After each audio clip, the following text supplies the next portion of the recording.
कौन हो तुम? मेरे रूम में कैसे घुसी तुम? हाउसकीपिंग अभी मैनेजर को फोन करके तुम काम से निकलवाता हूँ। सॉरी रतन सर, एक्चुअली आपके रूम का फायर अलार्म गलती से बज गया था। मैं चेक करने आया था कि कोई खतरा तो नहीं है। मैंने दरवाज़ा नॉक किया था पर शायद आप सो रहे तो इसलिए खोला नहीं, इसलिए मुझे मास्टर की यूज़ करके अंदर आना पड़ा। Are you fine? फाइन, गो।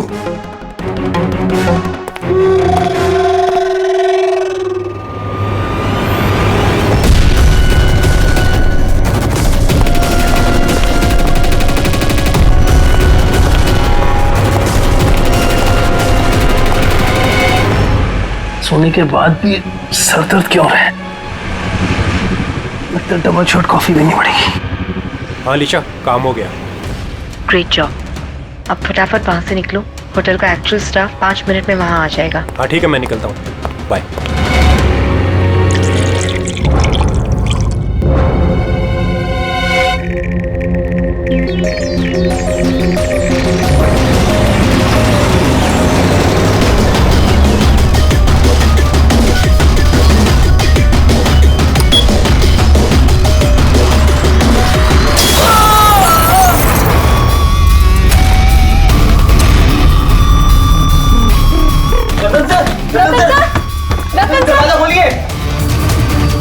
एक काम कर, मास्टर की से दरवाजा खोलते हैं।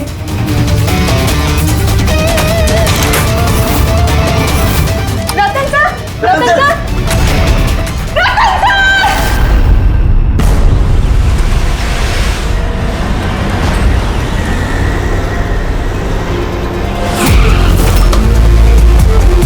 जिनका खून हुआ है उनका नाम क्या है? सर रतन जी, वो हमारे रेगुलर कस्टमर थे और वो बहुत ही बड़े फिजिसिस्ट भी थे सर। फिजिसिस्ट? जी सर। मतलब फिजिक्स में एक्सपर्ट है ये? जी सर। कितने बजे हुआ ये सब? सर यही तकरीबन सुबह 6:30 बजे। हटिए, चलिए हटिए प्लीज, हटिए।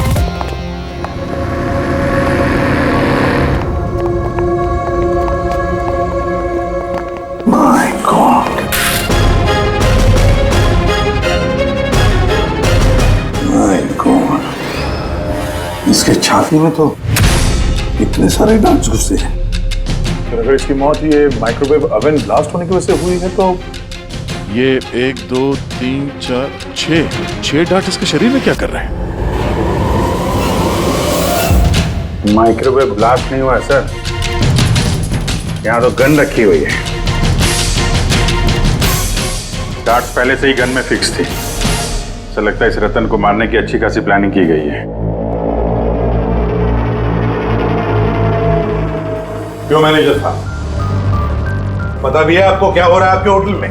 आपके होटल के गेस्ट को किसी ने मारने की प्लानिंग की, माइक्रोवेव में ये डार्ट लगाकर। सर मैं खुद सरप्राइज हूँ कि ये सब क्या हो रहा है। यहाँ तुम्हारे होटल के रूम में एक मर्डर हुआ है। इसकी जवाबदारी आपके होटल की है और आपकी। पर सर आप बताइए, हम अपने कस्टमर को क्यों मारेंगे? जोया, जोया तुम बताओ ना सर को। सर के चेक इन करने के पहले तुमने कमरा ठीक से देखा था ना? जी सर। सर पूछिए ना सर, कल रात 11 बजे सर चेक इन किए थे होटल में। 10:30 बजे मैंने खुद चेक की थी कि सामान सब कुछ ठीक है कि नहीं, और माइक्रोवेव में उस वक्त कुछ डार्ट्स वगैरह नहीं थे।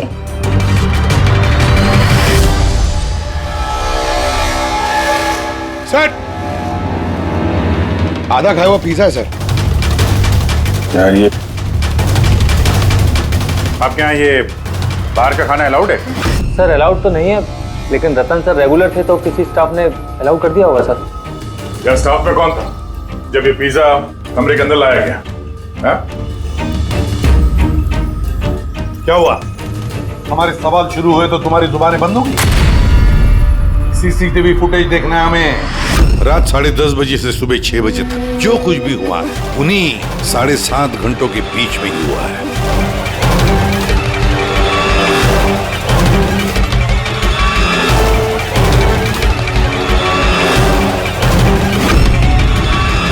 जोया 10:30 बजे रतन जी के कमरे में गई और 11:15 बजे बाहर आई, 15 मिनट में।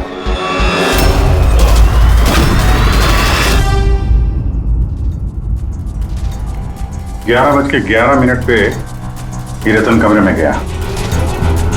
फॉरवर्ड करना जरा।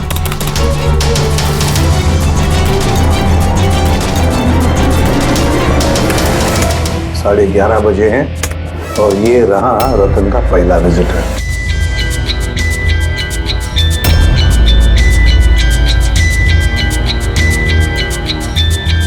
अरे 5 मिनट में बाहर भी आ गया। काफी गुस्से में भी लग रही है कौन है? सर ये अमित है, रतन सर के भाई। पहली बार आए थे होटल में। रतन जी तो मिलना भी नहीं चाहते थे इन्हें, पर इन्होंने जबरदस्ती करके रूम में घुस गए।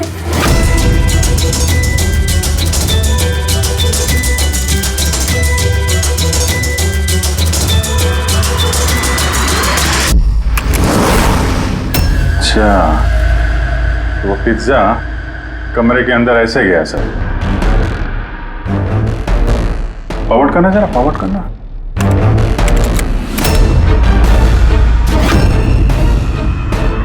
ये निकली, स्टॉप। 2 बजे। 12:30 बजे ये अंदर जाती है पिज्जा लेके और 2 बजे बाहर आती है। कौन है ये औरत? हैं? सर इनका नाम शमिता है। ये रतन जी की बहुत खास दोस्त है। लगभग हर वीकेंड में आते हैं उन्हें मिलने के लिए।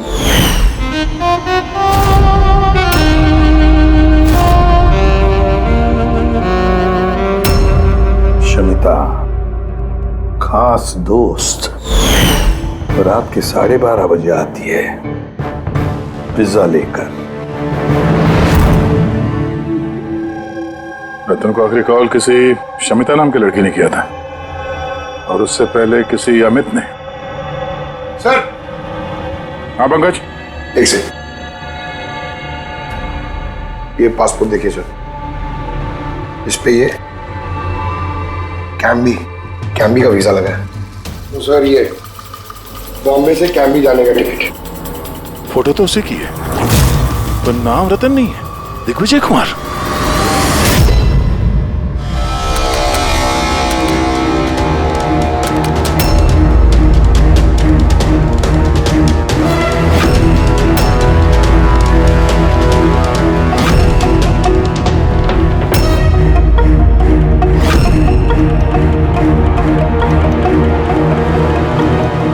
सुबह के 6 बजे होटल का स्टाफ मेंबर रतन के कमरे में जाता है और 6:30 बजे बाहर आता है, मतलब ठीक रतन की मौत से पहले। कौन है ये स्टाफ मेंबर? पता नहीं सर। क्या आप अपने स्टाफ वाले को नहीं पहचानते हैं? सर ये स्टाफ का आदमी नहीं है, मैं पता करवाता हूँ सर। मुकुल ये जाकर देखो ये आदमी कौन है, कोई नया स्टाफ आया है क्या? सर एक बात समझ में नहीं आ रही। ये रतन एक फिजिसिस्ट था, देश के स्पेशलाइज्ड स्पेस प्रोग्राम पे काम कर रहा था। नकली पासपोर्ट बनाने की क्या जरूरत? वही तो, कोई किसी फिजिसिस्ट को मारने के लिए इतनी लंबी प्लानिंग क्यों करेगा? पूर्वी, ये लैपटॉप चेक करो सर रतन का। सर हाँ, मैंने सारा रिकॉर्ड चेक कर लिया। ये बंदा होटल के किसी भी डिपार्टमेंट में काम नहीं करता है, इवन वो स्टाफ का भी नहीं था सर। वो मुझे लगता है वो बाहर का ही था। ये लो। कोई बाहर का अनजान आदमी आपके यहाँ आता है, होटल का स्टाफ बन के घूम रहा है, ये आपकी सिक्योरिटी है? हैं?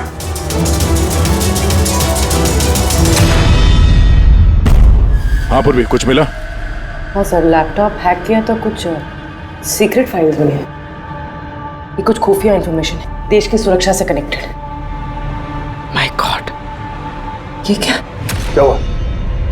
सर ये खुफिया इंफॉर्मेशन रतन किसी को बेचना चाह रहा था। ये देखिए, इस डील से रिलेटेड मेल्स भेजे उसने किसी को। ये देखिए, ये सारे हैं। एग्जैक्टली ये खुफिया इंफॉर्मेशन क्या है जो रतन बेचने वाला था?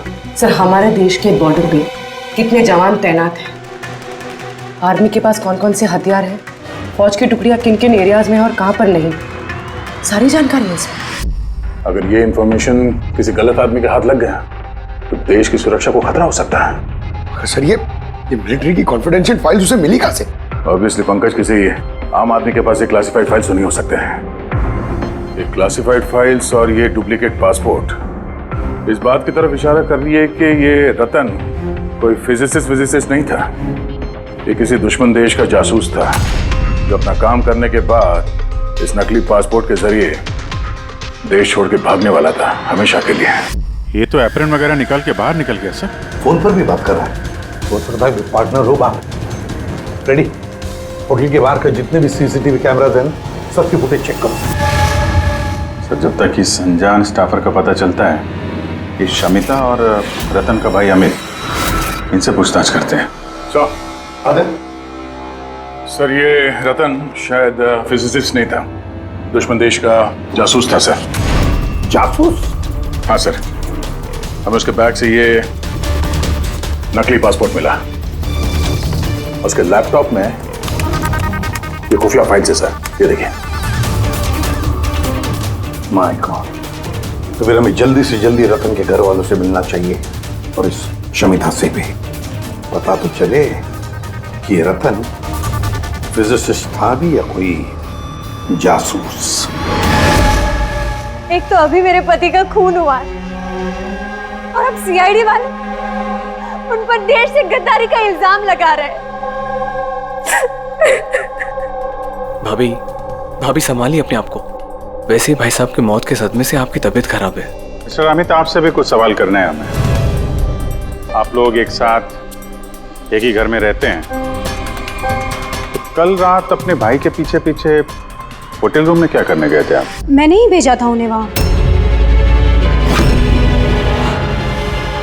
तुमने भेजा? किस लिए?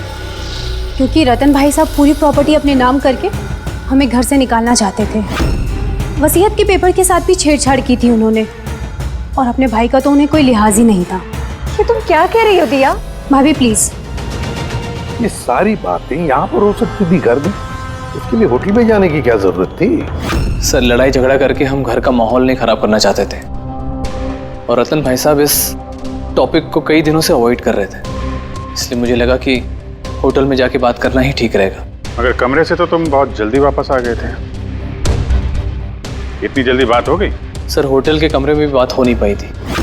भाई साहब बहुत नींद में थे और थके हुए थे, इसीलिए चिड़चिड़े भी हो गए थे, और गुस्से में आके मैं भी वहां से निकल गया।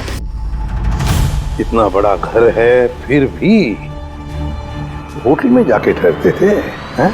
सर रतन काफी इंट्रोवर्ट थे, उन्हें अकेलापन चाहिए होता था ताकि वो अपने काम में ज्यादा ठीक से ध्यान लगा सके।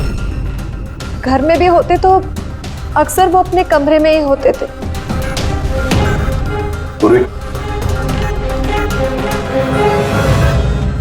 उन्हें जब कभी ज्यादा डिस्टरबेंस महसूस होता था तो वो अक्सर होटल में जाया करते थे।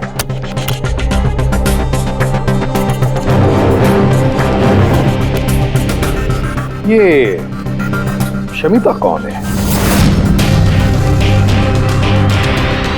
शमिता? प्लीज कुछ कीजिए ऑफिसर, मैंने सुबह मिसिंग कंप्लेंट दर्ज कराई थी, शाम होने वाली है, मेरी बीवी का कहीं कुछ पता नहीं चल रहा है। जीजू प्लीज रिलैक्स, शमिता दीदी मिल जाएगी। क्या शमिता जी लापता है? जी। आप लोग? हम लोग सीआईडी से। अच्छा वो आप लोग आ गए, ये लोग तो कुछ कर नहीं पा रहे, अब आप लोग पता लगाइए ना मेरी बीवी कहाँ है। हम लोग तो पता लगा ही लेंगे, एक खून करके जो भागी है वो। क्या?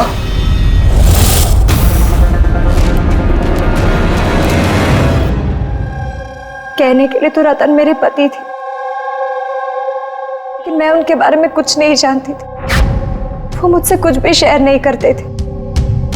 उनकी जिंदगी के हर पन्ने मेरे लिए राज से कम नहीं था।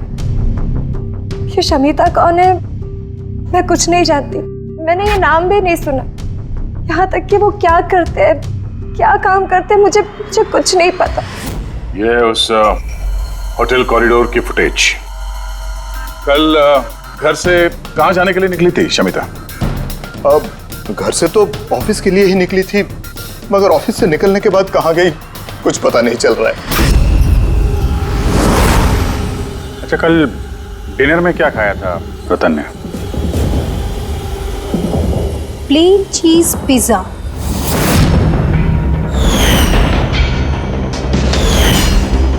है ना भाभी? हाँ। प्लेन चीज पिज्जा, कमाल है अभिजीत, होटल में भी पिज्जा और घर में भी पिज्जा। भाई साहब ने होटल में भी पिज्जा खाया था? वही पिज्जा जो शमिता लेकर आई थी। किडनैपर्स का फोन आया था। शमिता को किडनैप करना इतना आसान नहीं है। आईबी विंग में काम करती है वो। हर तरह से ट्रेंड है हर खतरे से निपटने के लिए। आईवी, आप अपने दीदी का कमरा दिखाइए जरा।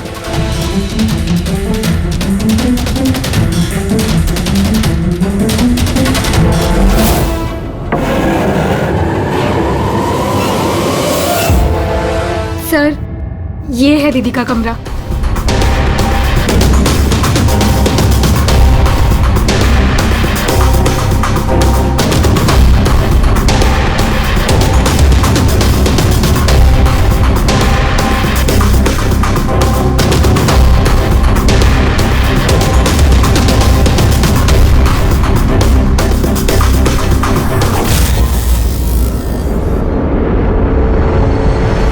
सर, सर यहाँ आइए प्लीज।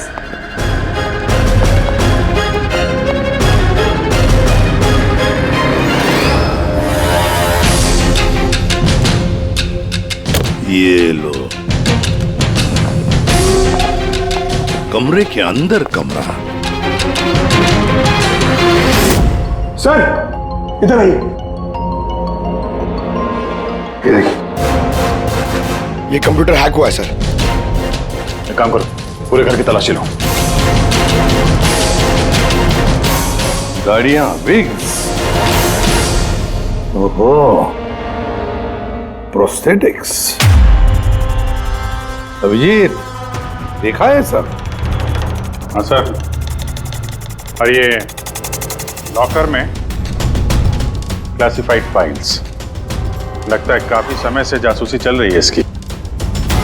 सिर्फ इतना ही नहीं सर, कोई तो है जो रतन पे नजर रखे हुए था। उसकी कंप्यूटर की एक एक एक्टिविटी को मॉनिटर कर रहा था। ये कंप्यूटर हैक है। कौन हैकर है पता लगा?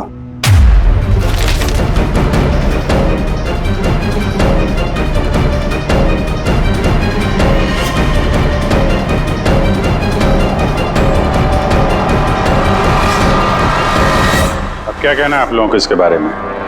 एक ही छत के नीचे रहते थे आप लोग रतन के साथ, और इस बारे में आप लोगों को भनक भी नहीं है? सर भनक कैसी लगती सर? रतन भाई साहब तो अपने कमरे में किसी को घुसने भी नहीं देते थे। और यहाँ तक कि सर काम वाली को भी नहीं, सफाई वगैरह भी वो खुद ही किया करते थे। फिर जसमीन जी, आपका क्या कहना है? हैं? ये तो बेडरूम के अंदर का ही तो कमरा है। सर, मैंने आपसे कहा ना, मुझे कुछ नहीं पता।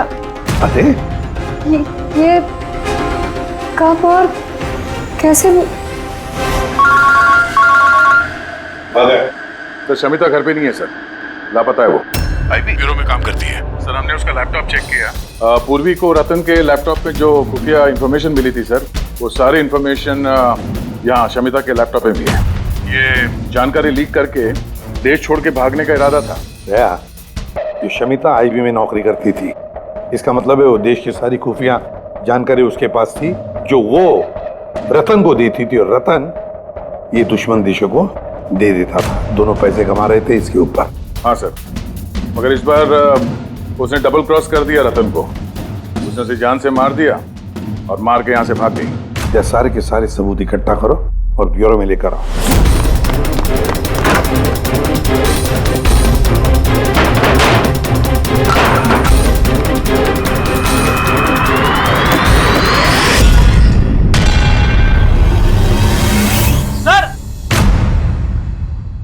सर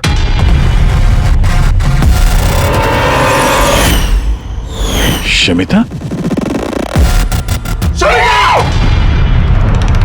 आद्या, सर ये विक्रम और अंजलि, इनके जो एलिबाइज हैं वो हमने चेक किए। जब खून हुआ उस रात ये विक्रम ग्रैंड रोड में एक ट्रैफिक जाम में फंसा हुआ था और रात के करीब 2 बजे घर पहुंचा वो। और ये अंजलि? सर अंजलि भी रात के 12 बजे तक काम कर रही थी और करीब 1:30 बजे के आसपास वो घर पहुंची। सब देखकर ऐसे लगता है कि ये कोई मामूली मर्डर केस नहीं है, देश की सुरक्षा से जुड़ा हुआ है। सर ये देखिए सर, ठीक ब्लास्ट से पहले सुबह 6:30 बजे के आसपास इस लाल गाड़ी में एक औरत होटल से बाहर गई। सर हाँ, वो जो नकली होटल स्टाफ वाला था ना सर, वो भी उसी वक्त निकला था, लेकिन दूसरे गेट से। ये देखिए। पूर्वी, गाड़ी कितने बजे आई थी होटल में? सुबह 6 बजे। निकल गई 6:30 बजे, आधे घंटे बाद। लड़की के चेहरे पे जूम करो जरा, देखें तो सही। हमारे डेटाबेस में कुछ नाम और चेहरे हैं जिनसे देश की सिक्योरिटी को खतरा है। ये गद्दारों और जासूसों वाली लिस्ट। इनके चेहरे स्कैन करो और उन सब से मैच करके देखो। अब पंकज, आरटीओ से पता करो कि ये गाड़ी किसके नाम पर रजिस्टर्ड है। सर हाँ, बड़ा ही कंफ्यूजिंग केस है सर, कुछ समझ भी नहीं आ रहा है आखिर ये माजरा है क्या। फ्रेडी, एक बात तो पक्की है कि ये केस देश की सुरक्षा से जुड़ा हुआ है, इसलिए जिसने भी इस शमिता और रतन को मारा है ना, वो कोई मामूली क्रिमिनल नहीं, मामूली खूनी नहीं है। ये चक्कर कुछ और ही है। ओहो, अरे क्या हुआ, कुछ मिला? हाँ सर, मिला। ये आदमी और औरत उस लिस्ट में नहीं है देश के गद्दारों वाली, बल्कि उन लोगों की लिस्ट में है जो देश से गद्दारी करने वालों को पकड़ के खत्म करते हैं सर। ये दोनों आईबी ऑफिसर्स हैं, अलीशा और ईशान। ऐसे भी प्रद्युम्न, मैं आपकी बहुत इज्जत करता हूं, इसलिए मैं कुछ नहीं कह रहा। अगर यही इल्जाम किसी और ने लगाया होता तो वो ऑफिसर अब तक बहुत पछता रहा होता। शेखर जी, आप आईबी के हेड हैं, इसलिए वो ना आपका ये धमकी भरा रवैया मैं भी बर्दाश्त नहीं करता। एसीपी साहब, मैं धमकी नहीं दे रहा हूं, आपके इल्जाम का जवाब दे रहा हूं। आपने बड़ी आसानी से हम पर रतन और शमिता के खून का इल्जाम लगाया है। क्या आपको लगता है कि वो देश के गद्दार थे और इसलिए हमने उनको मार डाला? मैं इल्जाम नहीं लगा रहा, मैं साफ साफ पूछ रहा हूं कि क्या जो कुछ भी हुआ वैसा ही हुआ? देखिए सर, हम लोगों को पता है कि आप लोग जानते थे कि ये दोनों देश के सुरक्षा से संबंधित कुछ खास जानकारी दुश्मनों को बेचने वाले थे। और हमें यह भी पता है शेखर जी कि जिस वक्त रतन का खून होने वाला था, उस वक्त ईशान और आलिशा वहां उस होटल में मौजूद थे। रतन का खून होने से कुछ मिनटों पहले ही ईशान रतन के कमरे में गया था। शमिता रतन के कमरे में पिज्जा लेकर गई थी, एक ऐसा पिज्जा शायद जिसमें बेहोशी की दवाई थी। हा? तो आप लोगों ने शायद उससे कुछ ऐसा कहा होगा कि हमारे लिए काम कर दो और रतन को मार दो, तो आप लोग उसे छोड़ दोगे। क्यों? मगर वो अलग बात है कि उससे पहले शमिता मारी गई खुद अपने ही घर में। ये सच है कि हमें शमिता और रतन के गैर कानूनी कामों के बारे में पता चल गया था और इसीलिए सिर्फ और सिर्फ हम लोग उन पर नजर रख रहे थे। कुछ ऐसी कहानी सुनाइए शेखर जी जिस पर यकीन किया जाए। सर प्लीज, आप शेखर सर से इस तरह बात नहीं कर सकते। और तुम भी एसीपी साहब से इस तरह से बात नहीं कर सकते। Relax boys. अलीशा, तुम ही बताओ, तुम दोनों उस दिन होटल पे क्यों गए थे? सर, रतन के लैपटॉप से उन फाइल्स की कॉपी बनाने जो उसने दुश्मन देश को ईमेल कर दिया था, ताकि हमें यह पता चल सके कि हमारी कौन कौन सी खुफिया इंफॉर्मेशन उन तक पहुंच चुकी है। तो अब तसल्ली हो गई आपकी? हमारा मकसद सिर्फ नजर रखना था, मारना नहीं था। हाँ, लेकिन अगर जरूरत पड़े और हमारे पास ऑर्डर्स हो तो ऐसे देश के गद्दारों को मारने के लिए हमें आपके परमिशन की जरूरत नहीं है। सर फिलहाल तो टेंशन वाली बात यह है कि जिस किसी ने उन दोनों को मारा है तो उसके हाथ देश की खुफिया जानकारी लगी होगी। वो ये जानकारी जिसे मर्जी दे सकता है, दुश्मनों को, आतंकवादियों को या किसी और को भी। हाँ, अगर हमें वो इंसान मिल गया जिसने उन दोनों को मारा है और जिसके पास देश की खुफिया जानकारी है, तो हम उसे मारने में भी हिचकिचाएंगे नहीं। और हमें पूरा यकीन है कि आईबी के पहुंचने से पहले सीआईडी उस तक पहुंच जाएगी। ऐसे भी प्रद्युम्न, अपने ऑफिसर को समझाइए कि ये वक्त एक दूसरे को चुनौती देने का नहीं है, बल्कि मिलकर साथ काम करने का है। शेखर जी, देश की चिंता जितनी आप लोगों को है ना, उतनी ही चिंता हम सीआईडी वालों को भी है। लेकिन एक बात अच्छी तरह से याद रखना, जब तक ये मर्डर सुलझा नहीं जाता तब तक आप उस गद्दार तक पहुंच नहीं सकते।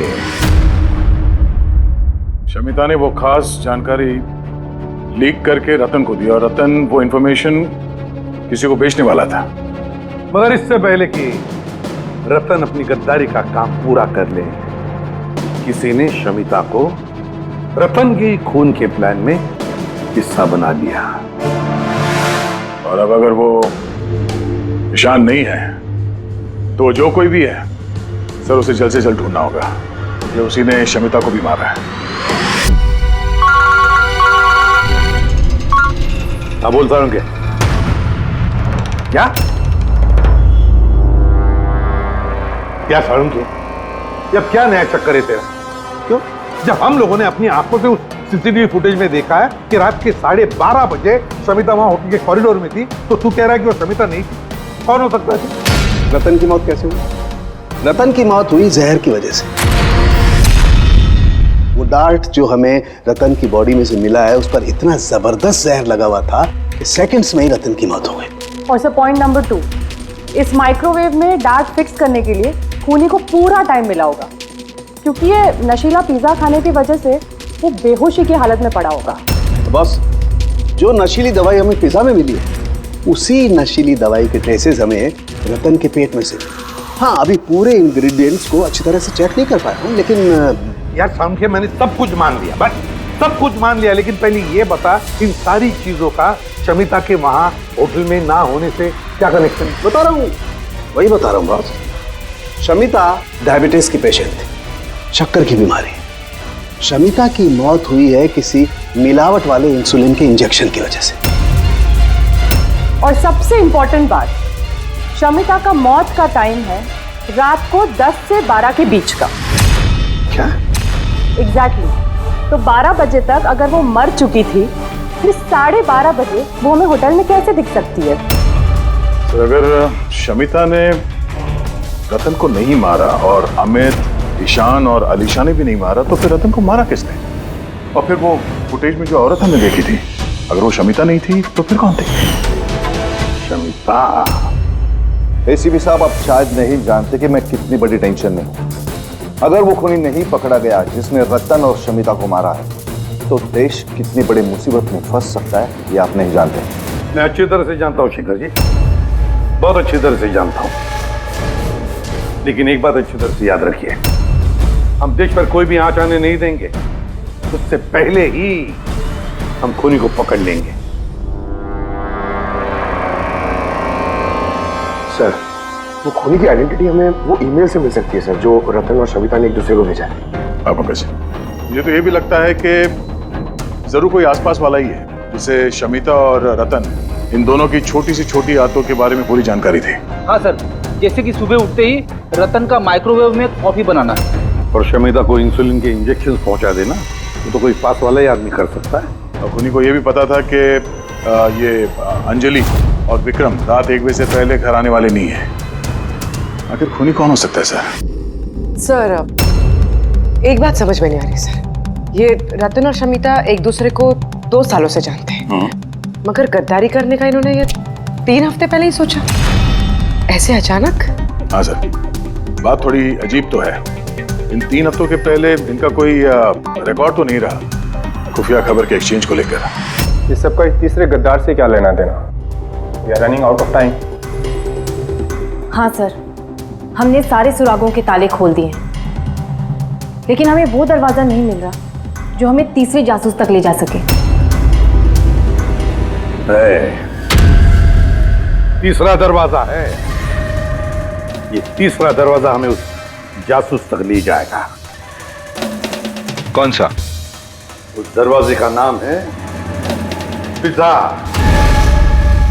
पिज्जा, वो औरत जो बड़े बड़े काले चश्मे और घुंघराले बाल का विग पहनकर घूमती है ना, शमिता बनकर, उसने उस दिन पिज्जा लाया बाहर से होटल के अंदर। और उसने ऐसा इसलिए किया क्योंकि उसे वो नशीली दवाई मिलानी थी पिज्जा में। अगर होटल में ऑर्डर करती तो उसे मौका नहीं मिलता और ना ही वक्त मिलता वो नशीली दवाई पिज्जा में मिलाने के लिए। और होटल वालों ने कुछ नहीं बोला क्योंकि वो लोग उसे जानते थे। दया,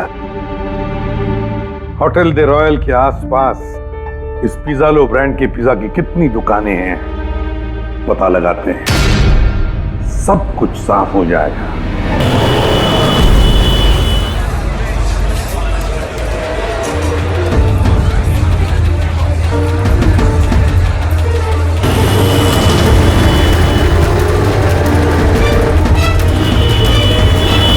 हाँ सर, कल रात 12:15 बजे कोई तो आया था पिज्जा लेने, लेकिन वो कोई लड़की नहीं बल्कि एक लड़का था। इन दोनों में से कोई था? हाँ सर, यही था वो। विक्रम?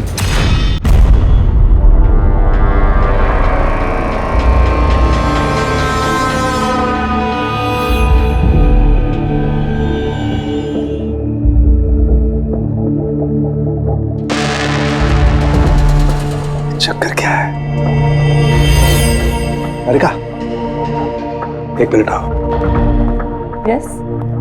अरिका, ये दोनों स्लाइड्स में पिज्जा के सैंपल्स हैं। इसमें वो है जो हमने उसके पेट में से निकाला है। दूसरा ये पिज्जा का वो टुकड़ा है जो एक्चुअल है, जो टेबल पे रखा हुआ था। जरा देखो दोनों। सर, इट्स ऑब्वियस ना कि यही वाला पिज्जा खा के रतन वो बेहोशी वाली नींद सोया था। उसमें देखना क्या है? Do you think I am a fool? No, क्या पे? अरे कोई वजह होगी तभी तुम्हें दिखा रहा हूँ ना। प्लीज देखो ना। Of course, sir. Just see it. हाँ सर, हाँ।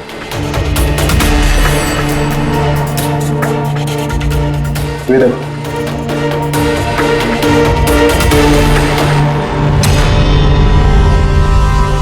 क्या? इसका मतलब रतन ये पिज्जा खा के बेहोश नहीं हुआ है? Exactly, वही दिखाना चाहता था मैं तुम्हें।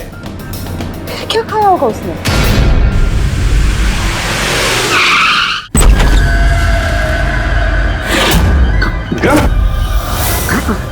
विक्रम, उसे क्या हो गया? विक्रम, जल्दी एम्बुलेंस को फोन करो। ये किस चीज की तरफ इशारा कर रहा है? फोन पे? हाँ, क्या है इस फोन पे? 5 मिनट में एम्बुलेंस आ रही है। गुड। शमिता और रतन सामने हैं। सर, फोटो देखी तो लग रहा है कि लोग एक दूसरे को बहुत प्यार करते हैं। 1 महीने पुराना फोटो। दोनों प्यार करते थे या जासूस थे?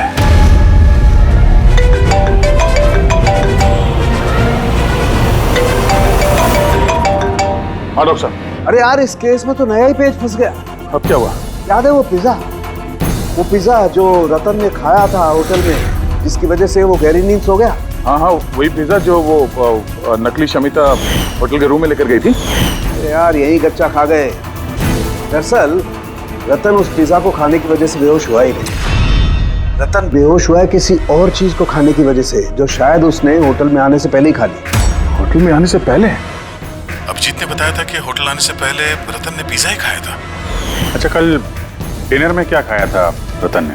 प्लेन चीज पिज्जा, है ना भाभी? हाँ।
जैस्मिन, तुम यहाँ क्या कर रही हो?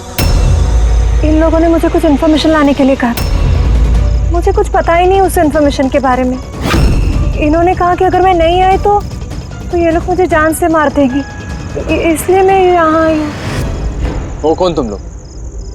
हम तीनों को यहाँ धोखे से बुलाने का मतलब? देश के साथ धोखा ना हो, इसलिए हमें कभी कभी मुजरिमों के साथ धोखा करना पड़ता है। IB wing. आप लोग वही है ना जिन्होंने रतन भैया को मारा था? रतन को किसने मारा और किसने नहीं, इसकी सच्चाई जल्द सामने आ जाएगी। लेकिन दिया, अमित, एक और सच्चाई आना बाकी है। वो क्या?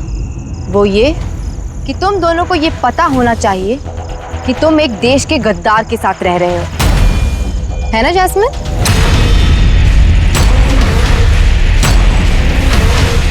What nonsense? तुम लोग मुझे देश का गद्दार कह रहे हो? रतन को बेहोशी वाला खाना तुमने खिलाया था ना, जिसकी वजह से उसकी बाद में मौत हो गई। अब तुम्हारी भलाई इसी में है कि तुम जल्दी से अपना जुर्म कबूल कर लो। क्या कह रहे हो तुम लोग? मैंने तो कुछ नहीं किया है। कौन सी बेहोशी वाली दवाई? मैं अपने पति को क्यों मारूंगी? हाँ, क्यों उसे बेहोशी वाली दवाई दूंगी? हमें तुम चुप क्यों? हाँ, तुम उस दिन मेरे साथ थे ना जब मैंने रतन को खाना दिया था? तो फिर तुम कुछ क्यों नहीं बोल रहे? चुप क्यों? कुछ तो बोलो ना। सारी कोशिशें बेकार है जस्मीन। अपने देवर भैया के मुंह से सच उगलवाने की कोशिश मत करना, क्योंकि ये अपना मुंह खोलेगा ही नहीं। ये सारा किया धरा इसी का है। विक्रम को जानते हो? कौन विक्रम?